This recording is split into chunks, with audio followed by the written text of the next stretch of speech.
So here I've started up R, and I'm just going to do a little bit of simple plotting, just to kind of show what the basics are of the plotting option. So I'm going to simulate a little bit of data here, just so I can make a plot. Just a couple hundred normal random variables here. I'm going to call hist to make a histogram of the plot. So the first thing you'll notice when I call hist is that a plot window opens up. So let me just move it over here, and the histogram of the data is shown. And so you can see that even though I didn't actually specify any arguments to hist besides the data themselves, a number of things appear on the plot without my specifying them. So for example, there's a title here, and then there's an X label here. So here the label is just X because that's what the object was called when I passed it to hist.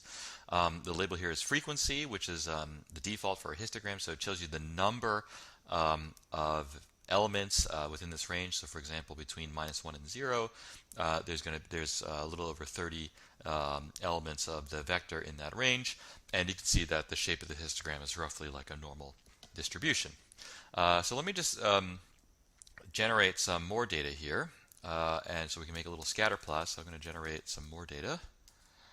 And I'll plot XY here. So now the plotting window is already open, so when I call plot, it's not going to launch a new plotting window. It's going to send the plot to the current plotting window, which is this one here. So I've called plot, and you can see that it makes a scatter plot of the points. The default plotting symbol here is an open circle, you can see.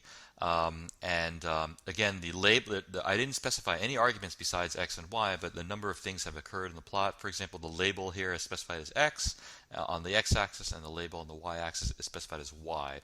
If I had changed the name of the object, so let's say I say rnom 100 here, and I plot X and Z, well, the plot looks different because the data are different, but you can see that the label here turned to Z because that's the name of the object. So let me just go back to X and Y. And so a number of things on the plotting region are important. For example, the margins here there's 4 margins here, 1 for each side. This is side 1, this is side 2, this is side 3, and this is side 4 over here. And you can see that the margin for the bottom is the largest. So there's 5 lines of margin text available. On the side 2, there's 4 lines of margin text available. On the top, there's also 4, so this is side 3. And on the right side, side 4, there's the smallest amount of margin text available. So you can adjust that using the mar function. So for example, I can just say par, and then I say mar equals, let's say I want 2 on every side. So 2, 2, 2, 2, excuse me. And then I can plot again. And you can see that now the plot, the margins have gotten a lot smaller, and the plot kind of extends farther out into the window. But the problem is you can see that on the X and the Y axis, I lost my label. And so even though I have the tick marks there, I don't have my X and Y label. So we probably need to make them a little bit bigger than that. So maybe I'll say 4, 4, 2, 2, like that. So now if I plot again, now you can see there's just enough room for the X and the Y label there. I'm just going to demo a couple of the other options that may be of interest to you as you're constructing your plot. So the first is the plotting symbol. I can say plot XY and then PCH equals, let's say 20. That gives me a solid circle here. If I want a slightly solid symbol here, I can say PCH equals 19. Or I can specify PCH equals 2. That gives me triangles. 3 gives me little plus signs. 4 gives me X's, etc. So you can see that there's many different plotting symbols to try. You might be wondering how I know all the numbers for these plotting symbols. Well, it just comes after many years of use. I've memorized most of them all. But of course, if you haven't memorized them quite yet, a handy tool is the example file for points. So if you just say points, points, it'll go through a number of demos, so you can see kind of the capabilities that R can do with plotting. But most important is their little little chart of the symbols here. And so you can see that, say, for example, 1 is the open circle, 2 is the triangle, 3 is the plus, etc. Here, 20 was the solid circle, small, 19 was the larger circle. If you wanted a solid square, that's 15. The solid triangle is 17, etc. So you can specify what type of symbol you want just by using the number here. Another thing, if you notice the symbols 21 through 25, those are actually symbols that are similar to, say, to ones that have been previously shown, so for example 1 through 6. However, the difference is in 21 through 25, those symbols have a boundary, so you can see that the boundary is red, and they have a fill, which in this case is yellow. So you can specify two different colors, one for the boundary and for the outline, and one for the color. And so the boundary color is specified using the call COL argument, and the background color, the fill color, is specified using the BG argument. So you can specify two different colors like that if you want. Here's just another chart of the plotting symbols, and you can continue through the demo here for points if you want. And let me just finish it up here. These are some of the special symbols that you can plot if you want. This is in a different font. And let me just quit out of here. So that's one way to change the symbol here. I'm going to go back to my plot here. Let's say PCH equals, let's say 20. Excuse me. I have to regenerate my data because it was overwritten by the example.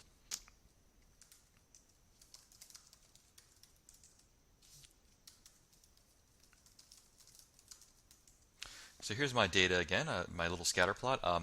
Now I can add a title to the plot by using the title. I'll say this is my scatter plot, and that adds the title. I could add some text if I wanted to. So for example, I could use the text function to say add a little label here. Let's say I'll give it the coordinates. Let's say -2 and then -2. See that the label appears there. I can add a legend if I wanted to. Say the legend. And the legend, you can give it kind of location specifications. So for example, top left, we'll put the legend in the top left. And then I'll say, I'll just give it a stupid label. Excuse me, let me just add the plot symbol there. So now I've got a little legend there. And so there's all kinds of annotations that you can add to the data as you kind of go along. So for example, I could fit if I want to plot a line to the data, I could fit a linear model using the LM function. Then the AB line function will add the linear model fit on top of that. Here, the data are related to each other, so the linear model is the line is pretty flat. If I wanted to adjust the thickness of that line, I could use the AB line and specify the LWD to be, let's say, 3. You can see that now a new line is plotted over that, which is much thicker. So you probably wouldn't want to do this from the get-go. If you want to remake this plot, you probably just specify from the get-go LWD equal to 3. You don't want to necessarily plot two lines on top of each other, but I'm just showing this for demonstration's sake. I could have also changed the color, so make the color, say, blue, and that would make it blue. And so there are lots of different types of options you can specify here as you're making the plot. So usually you're going to want to create X labels and Y labels, which are kind of represent what the data are. So you can put a lot of these options in the plot function itself. So I can say plot X, Y, and maybe X lab is say weight, and then the Y lab will be say height.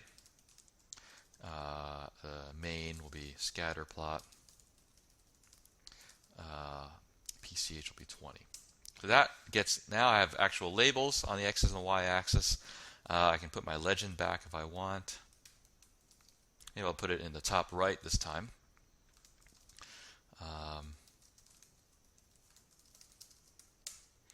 And then I can add my little line here. So I can say fit is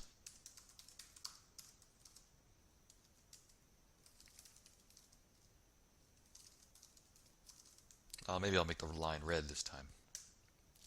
So that's my plot with the labels, with the linear regression line, and with the legend. Now let's see what happens when we try to put more than one plot on the page. So for example, let's say I have another variable which I'll call z, and maybe it's, I don't know, I'll make it some Poisson data here. Oh, excuse me. Let's say I want to plot z versus x, and then I also want to plot y versus x on the same canvas here. So the first thing I can do is let's say I want to put the plots right on top of each other. So let's say par mf row equals. So what it's going to happen is I want to have 2 rows of plots and then 1 column of plots, right? So that's what we want to see. So now I'll plot x and y on the top and x and z on the bottom. So x and y, so pch equals 20. So you see that goes on the top. And on the bottom here, I'll give x and z, let's say equals 19. And that goes on the bottom. So now you can see that the margins are a little bit large here, probably larger than we would want. And you can see that the margin that's specified here is that. And so we probably want to adjust the size of the margin now that we've kind of rearranged the configuration of the plots. So we can maybe say something like par, let's say mar equals that. Now if I plot it again, they get a little bit bigger.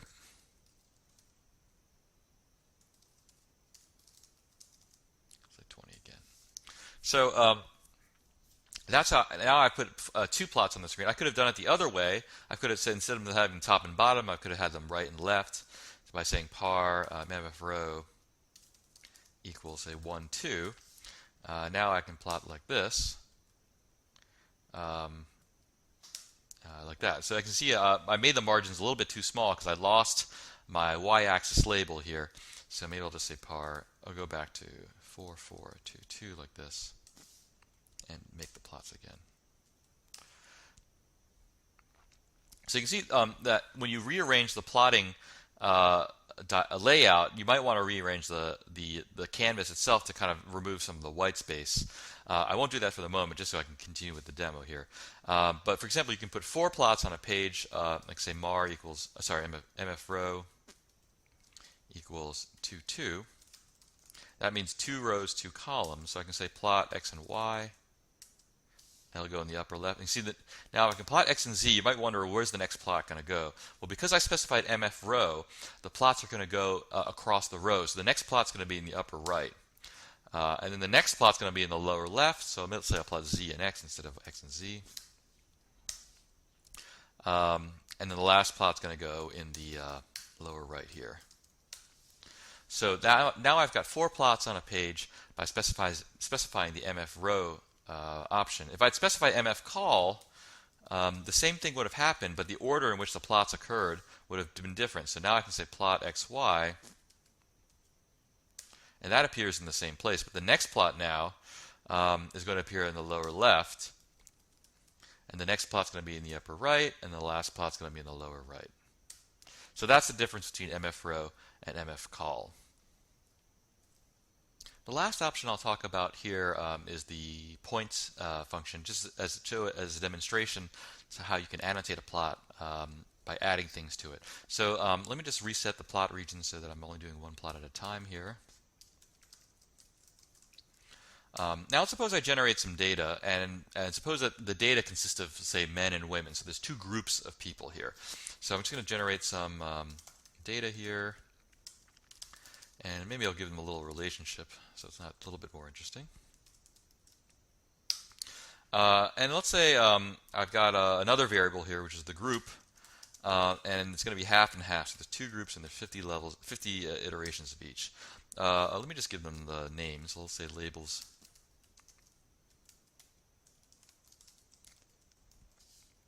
So I've got males and females in this group of people here. So you can see there it's a factor variable with 2 levels. So suppose I wanted to plot the data. If I just plot the data x and y, you can't tell who are the males and who are the females, right? Because they're all the same color, for example. And so suppose I want to plot the data and make the males one color and the females another color. So how do I do that? So the first thing you want to do, the basic idea is you're going to set up the plot region, but you're not going to plot any of the data. And then you're going to add the data by gender. So you're going to maybe add the females first and then add the males. And the idea is that each time you add the data points, they'll be of a different color, or perhaps a different plotting symbol or whatever. So first, let's set up the plotting region. So I'm going to say plot XY.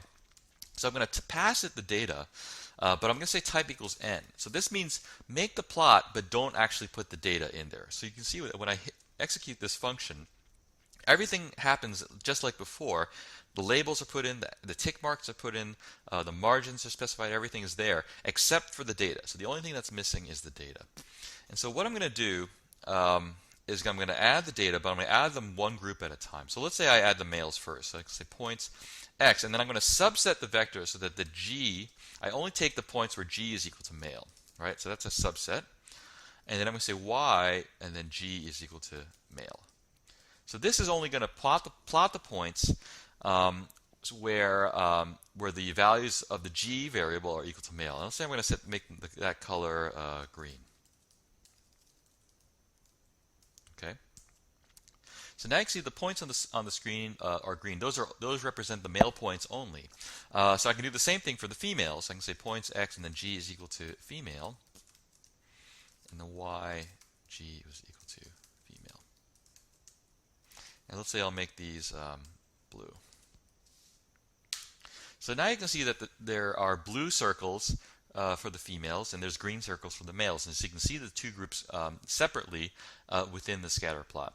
And so subsetting based on a grouping variable is very common when making plots, and the points function can be used to kind of add points sequentially by group so that you can specify different types of properties for each group.